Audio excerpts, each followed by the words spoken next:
It had to take people to die, property to be destroyed, protests across the country for the president to know the truth of what the people of Kenya feel. Yet, there is an organization paid for by the public to brief the president and the government about the feeling of the Kenyan people. Officers of the National Intelligence Service, officers of the National Police Service have told me in confidence they did not get advanced intelligence briefs about the magnitude of the protest in Eldoret, in Kericho, in Nairobi, in Githurai, in Embu, in Nyeri. Since independence, there has been protests around Parliament. Never have protesters invaded and gotten inside Parliament. Senior officers have told me in confidence they did not have an advanced intelligence brief about the intensity of the protest so that they prepare in advance. The National Intelligence Service slept on the job. And the problem is simple. The Director General of the National Intelligence Service, Noordin Haji, was a junior officer in the National Intelligence Service before he was appointed as DPP. When he was appointed to the office of the Director General, because of inferiority complex, he chased away all the people who were senior to him when he was in the service, therefore crippling the capacity of that service and making it dysfunctional. 3 directors were chased away and reassigned to desk jobs in ministries across government.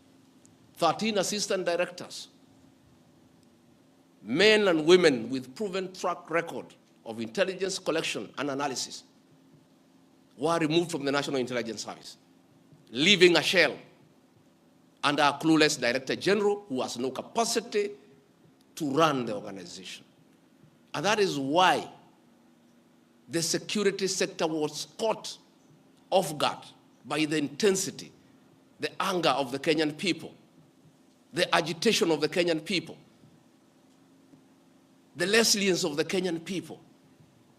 Had Noordin Haji done his job, we will not be where we are today. He has no capacity. He is out of the country most of the time on business trips. The country is on its own. My boss, President William Ruto, is exposed that he has to back down and admit that he has hurt the people of Kenya.